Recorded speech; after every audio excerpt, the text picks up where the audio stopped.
Cuthbert cooks, clan in the sand over in Dubai. Hope you're doing okay. Middle of summer, super humid, 80% humidity. We're roasting today once again. But anyway, talking of roasting, I thought we'd do a little bit more butchery like we did on the first episode.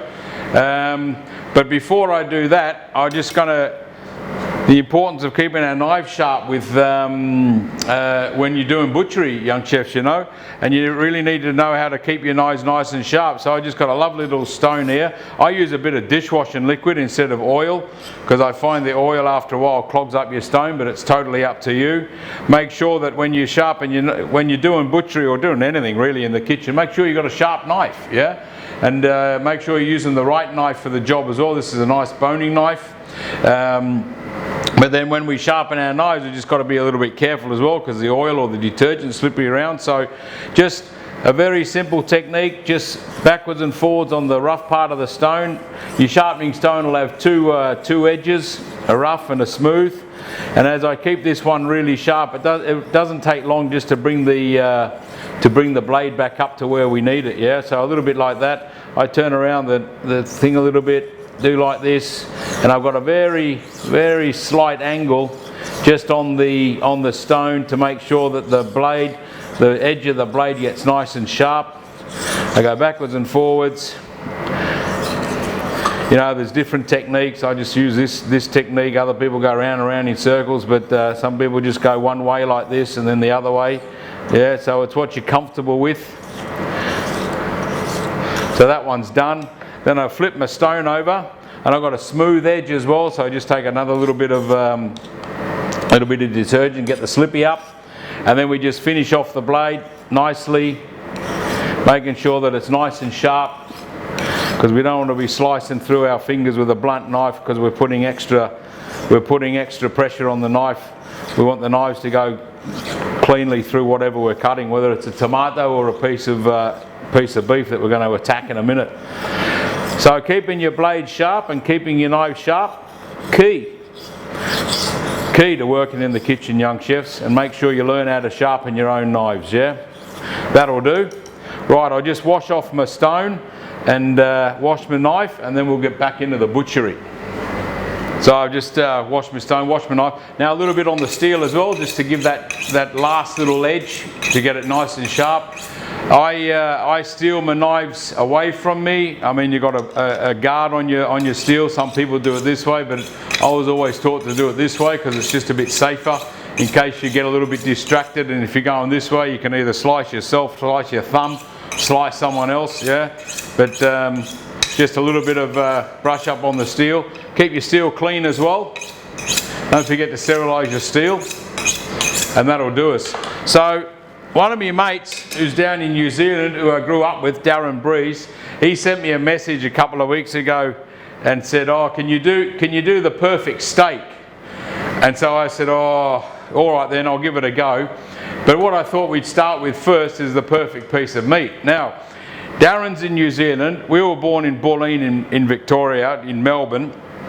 And Darren used to live two houses down. We grew up when we were tackers, and we're still in contact. Now Darren lives in New Zealand. His missus is she's from Ireland, yeah, and we're out here in Dubai with a bit of Australian beef. Now, who's got the best steak? Is it New Zealand? Is it Ireland? Or is it Australian beef? Yeah, I'm not going to get into the conversation, but what I've got here is a beautiful piece of sirloin from John D. It's John D Gold. It's 150 day grain-fed sirloin. It's a chilled product. It's absolutely gorgeous. Now I'm just going to trim him up a little bit, yeah, because I don't want to start taking off too much fat and too much bits and pieces, because it's important for me to have a little bit of fat left on your meat and on your steak. But I also want to make sure that I don't waste too much, yeah? So I'd rather have all that nice bit of fat kept on when I'm grilling my steak or doing whatever, even if we're roasting this off, yeah? But this one, she's too good to roast. I'm gonna do some steaks with this later on. But what I thought I'd first do is just do a little bit of the trimming on the sirloin, yeah? Now, we're looking at the sirloin. Here's the shape, the traditional shape. We're going to clean off this part here. There's quite a big chunky bit of sinew that runs down this part of the sirloin. There's a sort of a chain or whatever you want to call it on this side, but I'm going to actually leave that on. I'm not going to touch that. And as you see on the underside, yeah, there's hardly anything to trim off. So you really don't want to be just trimming for the sake of trimming, yeah? And again, as we explained a couple of times ago, that the trimmings and everything can then be utilised as well. So I'm just going to start, just get myself orientated here again. So here we go. So I'm going to have a little touch of the fat, and you can see that it's quite thin already. I might just bring off a little bit of this one here, just to trim it up so it's a little bit even as well. So when we slice the steaks, but there's not a lot to take off these ready-made butchered prime products. But what I will do, I'm just going to come down in here, and I want to remove this one. Yeah, I want to take all that off. I want to get that lump of sinew all the way out from here. So that's what I do anyway. You want to leave it on, you leave it on. You just got to have good teeth to chew through it, I guess. And then we make sure that we're not taking off any of the meat, so we just keep a good eye on where our knife's going. And as you can see, the knife is just gliding through this because she's nice and sharp, yeah? You've got to keep your knife sharp, young chefs. You can't be hacking away at something with a blunt knife or hacking away with a blunt end of a tray. You know what I mean? You want to really be having a good knife that gets through whatever you're cooking, yeah? You can trim this down a little bit more if you want to have a little bit of a nice look and feel of the steak when it's being presented to the guest. You can take a little bit more off if you want, like this, but you don't want to start taking too much away, yeah? And then it's also making sure that you're just taking the sinew, yeah? You want the sinew off. You don't want to be taking the meat off, yeah? And you can see there's hardly any meat on that piece of sinew. And we just want to make sure that that's what we do. So there's really that all we're getting in our tray is the sinew and the bits that we don't want to serve to the guests, for example, yeah? Just take a little bit more of this off. I want to leave the rest like that. Little bit more of this sinew here. And for me, I'm pretty much done, you know.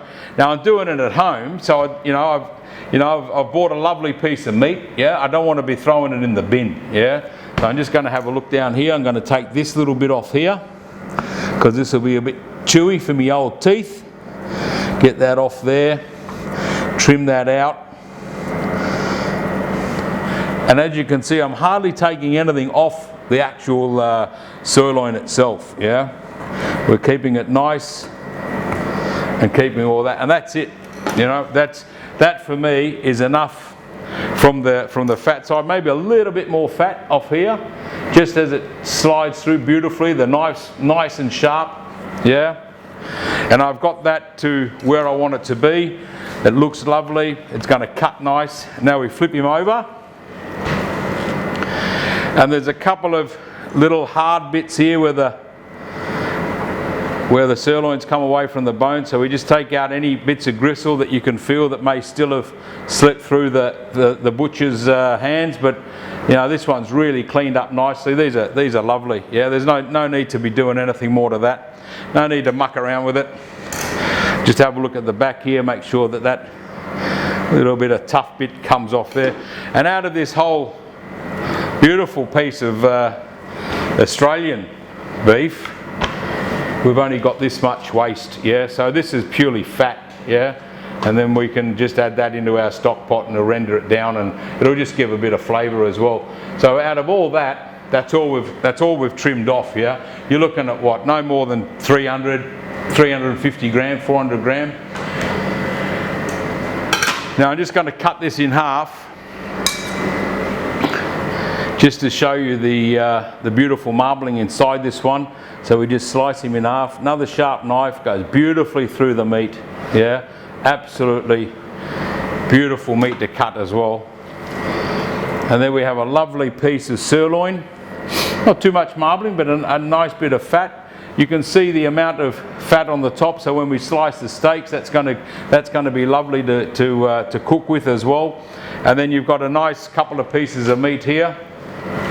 So we'll pop one in here.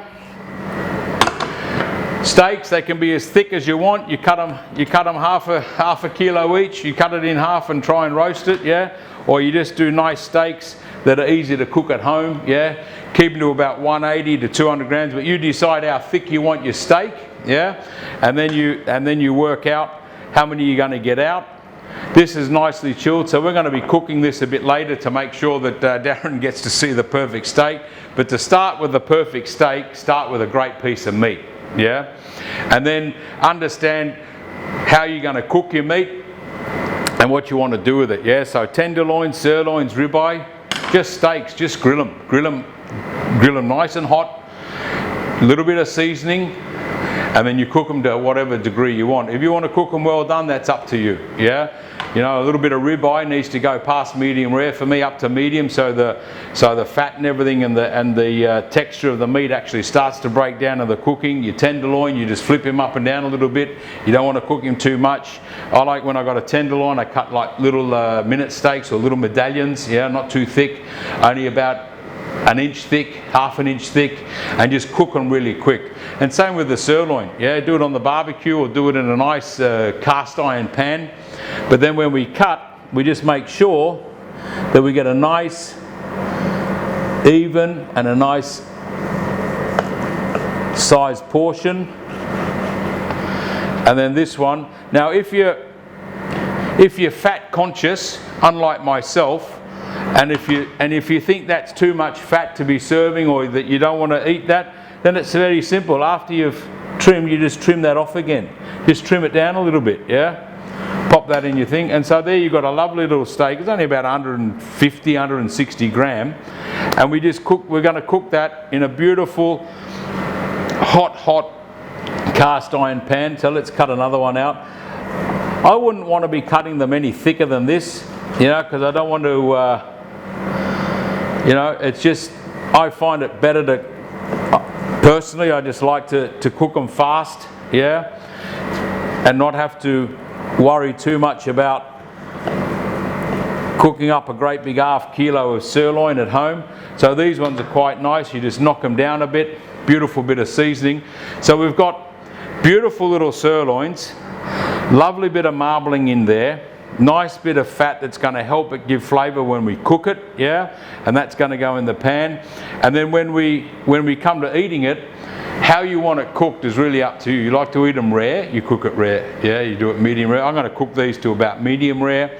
I'm going to get a temperature, an internal temperature of between 51 to 54, yeah, that should give me just a little bit above medium rare. So, but it's also just practice for when you cook the perfect steak, and it's really up to you how you want to cook your steak, yeah. So we have beautiful sirloins, beautiful sirloin steak, very limited wastage, yeah. We'll just finish off. I mean, even cut them thinner, and you do like little, you know, you make a little sirloin steak sandwich or whatever from this, or you just cut these for steaks on your barbecue, and then you just continuously evolve your repertoire of steak cooking and see what you want to do. There's a little nice thicker one. When we get down to the end here, we just got to be careful. It gets a bit wobbly when we cut, so we've got to make sure when you cut, move your knife. Chefs, I see a lot of chefs these days trying to hack down, not moving the knife. Find a little bit of gristle on this one. I'm going to cut that off just gently. Just take that off like that. So there's a couple of thicker steaks. And then we've got the bit down the end here, which you can, you know, you can chop him up, or you put him for little minute steaks, cut it in half, flatten it out, and just do them quick and put it in a bun, you know. So that's our little bits of sirloin. I'm going to cut these down as well, and then we're going to pack these up, vacuum pack them up and pop them in the fridge to extend the life a little bit again. But we're going to come back and we're going to be cooking a couple of these beauties for Darren down in New Zealand, and we'll try and get the perfect steak for you, Darren. Yeah, but start with a great piece of meat, whether it's Australian, New Zealand or Irish. Yeah, it's not Wagyu, it's Angus, so that's fine. A nice black Angus, beautiful piece of meat, all the way from Australia. And so we'll just prepare our frying pans and our bits and pieces we're going to cook our steaks with. See you in a bit.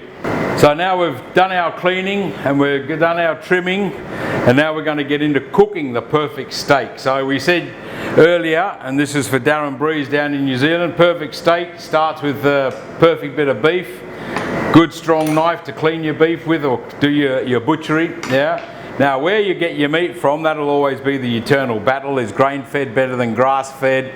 150 day, 180 day, 240 day, 280 day, Angus versus Wagyu. So it just really depends up to what you like as well. As I said earlier, I like to eat ribeye steak. I like to cook it up to medium because I believe that the meat gets better as if it's cooked to a medium. If it's medium rare, it still retains a little bit of toughness. A sirloin like we're going to cook today is a nice piece of meat, cooking medium rare to medium, no problem. Fillet steak or tenderloin, I like just cutting them really thin and just giving them a few seconds. Yeah. The other part of doing a great steak or the perfect steak, yeah, is practice, of course, yeah, but also the perfect pan. I'm going to use 2 pans today. Yeah. I got a cast iron Crusette pan, which is just a flat pan. I've had these on the stove, they're getting ready. I got a nice German pan, so I've got a German pan and a French pan, so we'll see which one's better. But this is ribbed, yeah. I like to get them really hot, yeah. I want to get them really hot, and then I cook with olive oil. I use Marama olive oil that I've used in all the shows lately, because I want to get the pans hot. I normally just use my grill pan, salt and pepper on the steak, and cook them in the grill pan. But today I'll do one in the grill and I'll do one in the flat iron as well. And what I'll do in the flat iron, I'll add a little bit of garlic and rosemary and fresh butter just at the end to give it a little extra flavour. Yeah. So the first thing I'm going to do is just season the steaks. Yeah. I just need to season them up, and I'm just using, you know, freshly ground salt on the top, black pepper, just, you know, simple, easy. Press it down, turn them over again.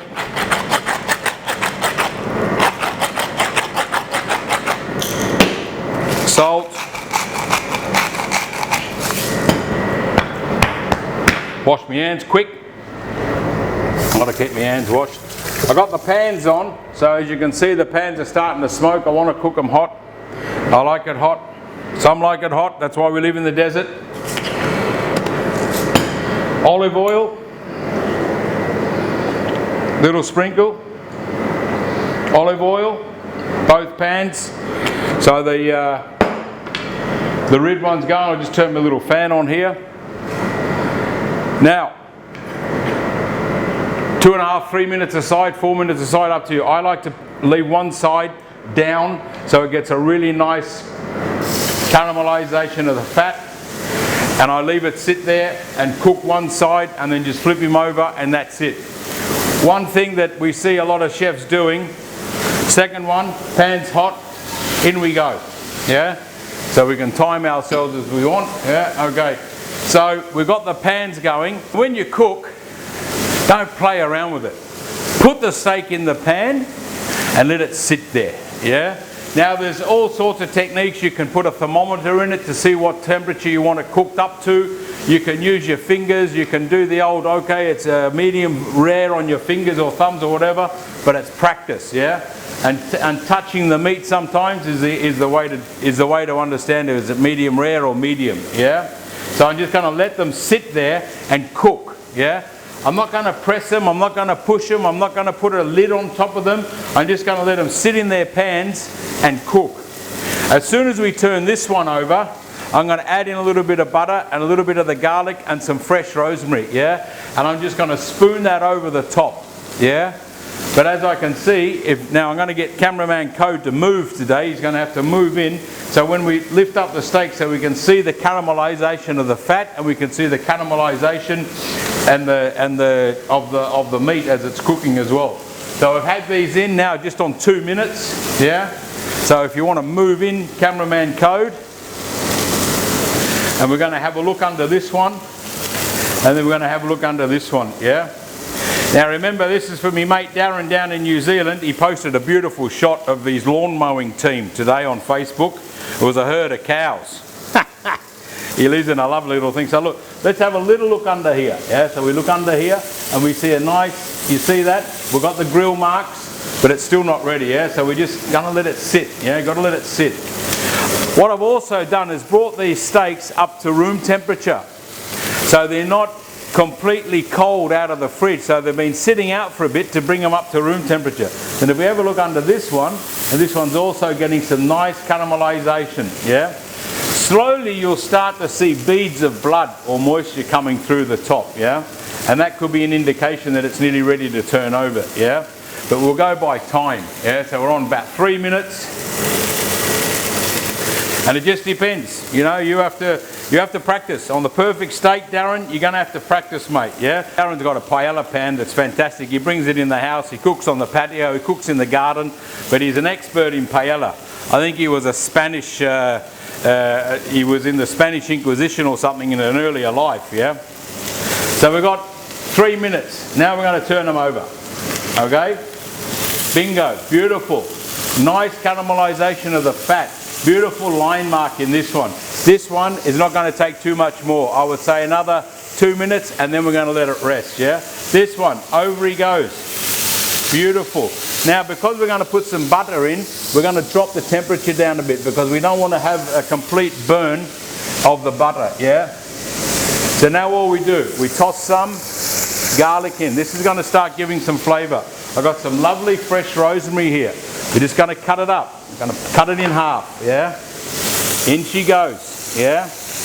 Now, I'm filling my kitchen up with smoke here, but anyway, butter. Why? Because butter tastes better, yeah? In it goes. This one, nearly ready, nearly ready. We've got the lovely garlic, we've got the lovely butter smell coming through now, and now we start to put our flavour over our steak, yeah? Drop the temperature right down. We're nearly there on this one. It doesn't take a lot to cook these because they're quite thin cut. I didn't cut big slabs of thick steak.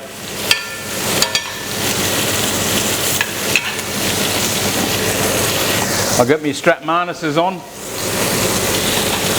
Let's keep just bringing the flavour. We're not burning the butter. We're not burning the rosemary. We're just getting the flavour over the rosemary, over the steak.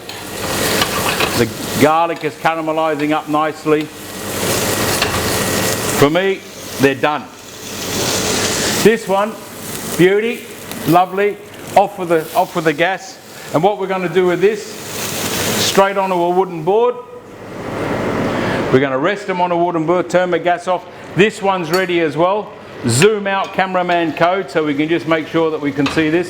The flavour of this one is fantastic. It's absolutely gorgeous.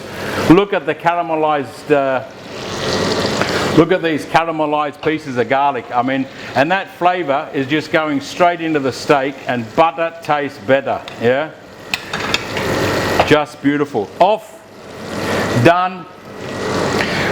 Real time, about 7 minutes we cooked them for. Now we're resting them, so I'm going to bring this over here. See, it's bubbling away beautifully. You got that in focus, Code? Absolute winner. Pop them down. Okay, Cody, go back to your main place, and then we're going to do the. So look, presentation. I mean, what more could you do for your guests at home or in the restaurant? Is bring out 2 beautiful steaks. Each one cooked a little bit different to the other on a lovely little wooden board, a little bit of garlic already on the steak, and just let the people share, yeah, so that they can actually get the so they get the individual flavours of each steak. You know, you want to taste the beef. Yeah, you don't want to be smothering the steak in sauce at the beginning. You want it just on the table. Let the people enjoy what it is, looking at it. You know, you got beautiful colour here. Now, I didn't stick a thermometer in it. I reckon she's just under medium. I'm going to let it rest for another couple of seconds. Yeah, so I'll just do a little bit of manoeuvring the pan away. But you know, look at that. I mean, that butter, oh, beautiful. Yeah, you could actually serve that on the side. You put all the rosemary and the garlic in a little sauce, in a little saucepan, or a little saucier, and then you pop that next to the people, and they can pour that onto their steak as they eat it, or dip their bread into it. Yeah, it's all flavour. Yeah. Sauces. We'll do some sessions on sauces one day, but for me, steak, lovely bit of béarnaise sauce, oh, yummy, or a little bit of black pepper, or a little bit of mushroom, yeah? And then just serve that simple, serve it nice, clean, nicely cooked. So, let's have a look what it looks like inside, and then we're going to have a taste. So I've got my knife, hang on, I'll get my other knife out. Where's my other knife? Here we go. Ready, cameraman code, let's clear up our bench a little bit. Let's pop this back over here. Let's clean our bench down, put our strap harnesses away. For those that are new to the show, these are oven mitts, but I name them after my old friend, Mr. Michael Strapmanis, who's actually down in South Australia. So he'll appreciate the apron. Yeah, but Michael's a great guy. He was a mentor of the Australian culinary team. Educator, fantastic guy. So oven mitts, the strap harnesses, pop them away. I'm just going to move my chopping board. Now the steak's been resting nicely. Yeah, you know what, you want to rest it first. There's not much. Whoop, got a bit of chaos going on there. Pop these away. Right, so now we're just going to slice open. Can you zoom in, cameraman code? You're going to come a bit closer, okay? Now we're just going to cut one in half. You ready? You're zooming in nicely. Here we go. So we'll just we'll start down the end. Nice little slice. Nice little slice. Nice little slice. Just sharp knife. Sharp knife. And that for me is just beautiful. You got a lovely, just past medium rare going on there. Now we could debate and talk about what's medium rare and what's blue and oh, but the French say it's this and the others say it that. You know, it's up to you. It's like an Iranian carpet. You either like the carpets or you don't. Yeah. You either like how the beef's cooked or you cook it a bit more. Yeah. But as we can see, as we slice it, there's no blood leaking out. We've got nicely rested the steak. Let's just cut this one in half. Let's just cut it in half and see the difference in cooking between the pans. And you can see that one's just up on medium now. But again, slightly thicker this one versus this one. So even the pan makes a difference, yeah? So Darren, I hope this for you helps you cook the perfect steak. And when we're allowed to come down to New Zealand again and get out of Dubai and travel the world, I got to come down. I'll cook the steak, you cook the paella, and the girls can drink the lovely vino. Yeah? But that, ladies and gentlemen, for me is the perfect steak. Great beef, sharp knives, a good pan, and simple seasoning. Let's enjoy. We'll see you soon, young chefs, and thanks a lot again for tuning in. And don't forget to subscribe to the Emirates Culinary Guild YouTube channel.